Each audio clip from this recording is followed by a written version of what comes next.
አሰላሙ አለይኩም ወራህመቱላሂ ወበረካቱ።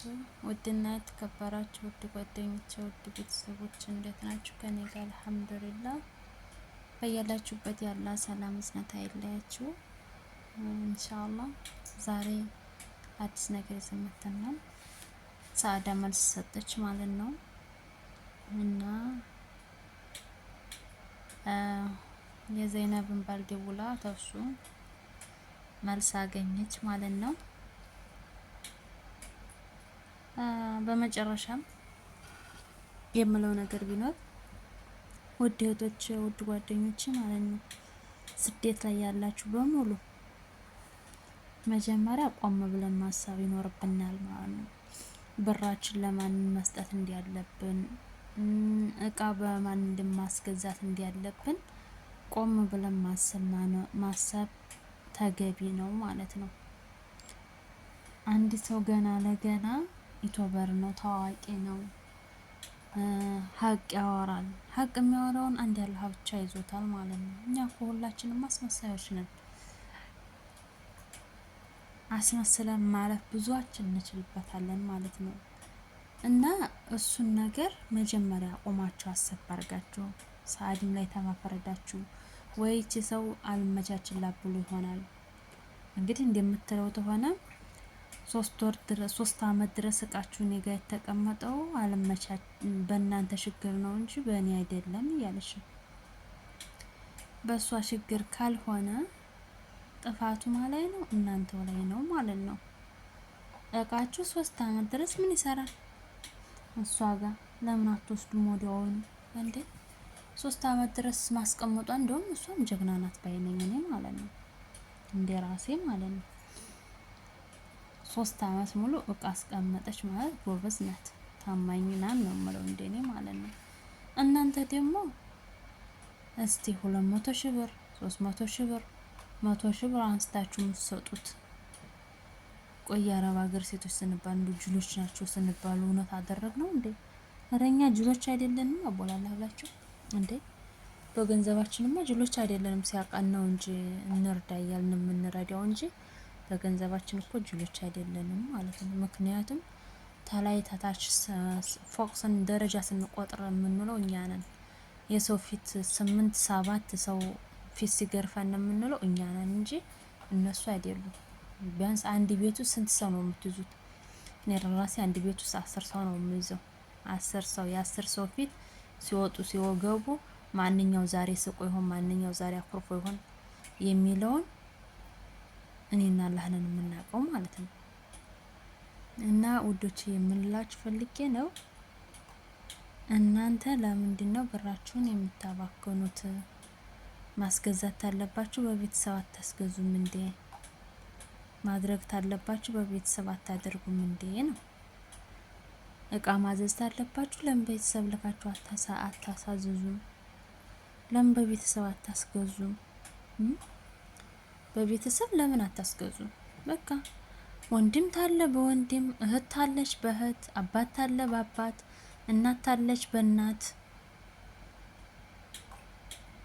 በቃ ትዳር ታላችሁ ደግሞ በትዳር አጋራችሁ። ለምን በ50 ሺህ ብር አይሆንም እቃ የምትገዙት እንዴ? 200 ሺህ ብር 300 ሺህ ብር እቃ ሰጥታችሁ እንደዝም ብላችሁ እሷን አስተወቃሽ ታደርጋላችሁ። መጀመሪያ መወቀስ ያለባችሁ ራሳችሁ ናችሁ። 3 አመት ድረስ እቃችሁን ማስቀመጣችሁ፣ እንደገና ደግሞ አንደኛይቱ ደግሞ 240 ሺህ ብር ምናምን እያለች ነው። 140 ሺህ ብር ማስጫለሽ እንደዚህ አንቺ ለእቃዋ መገዛዣ 50 ሺህ ብር አይበቃም እንዴ? ለእቃዋ መገዛዣ 50 ሺህ ብር ሲበዛ ነው ማለት ነው። ከዛ በኋላ እቃሽን ተጨረሰችልሽ በኋላ እቃሽን ቤት ታስገባችልሽ በኋላ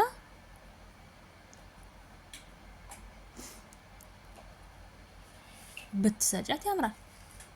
አሁን ግን እንደዚህ ነው የሚገርመው ደግሞ ይሄ ሰውየው ማለት ነው የዘይነብ ባል የሚባለው እሱ ያኔ ግራ ገብቶታልና ሲያወራ አሳዘነኝ ማለት ነው። እንደገና ልጅ ትመጣለች እሷ ፓርት ትቆረጥልኛለች ሊያገባቢ ስለሆነ ሁለተኛ እንደታስገቢ ብለኛለች ብለዋሽታለች አሉ ሰዓት እንግዲህ እዚህኛይቱ ላይ ውሸት ይኖር እዛችም ላይ ውሸት ይኖር እንግዲህ አልታወቀም። እሱን አላህ ብቻ ነው የሚያውቀው፣ እኛ አይደለንም ማለት ነው።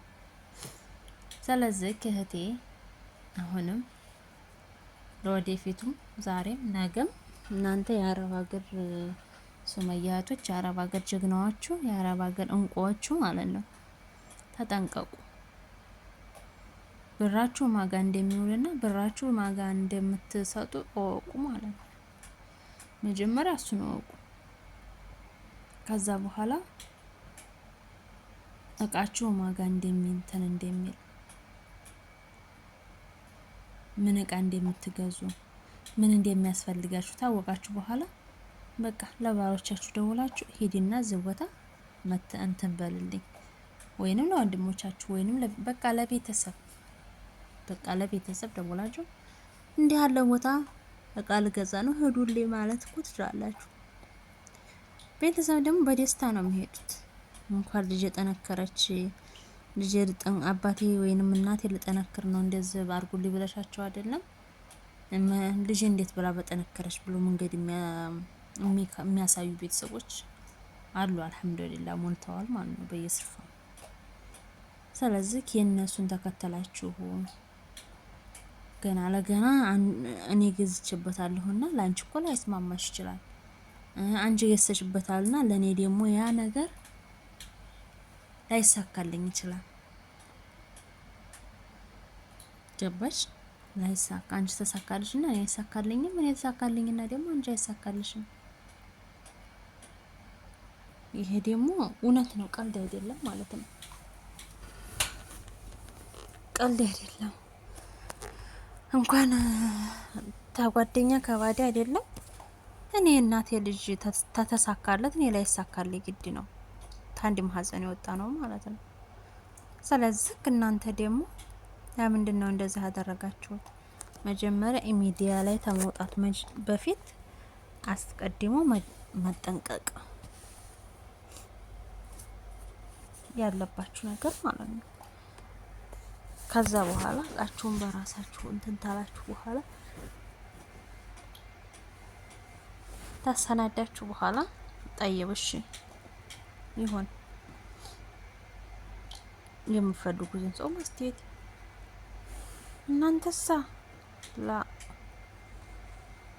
እሷ ታማኝ ናት፣ እሷ ጥሩ ተናጋሪ ናት፣ እሷ ጥሩ ነው የምታወራው። ኔሽ ከይር ኢንሻአላህ ሁሉም ሰው ጥሩ ባወራ አይደለም እኮ ሁሉም ሰው እውነት ሁሉም ሰው አፍ አለ ይባል አይደለም። አሁን እዚች ልጅ ጋር እውነት ይኑር አይኑር ማንም ያውቀለም፣ አንቺና እሷ ብቻ ናችሁ።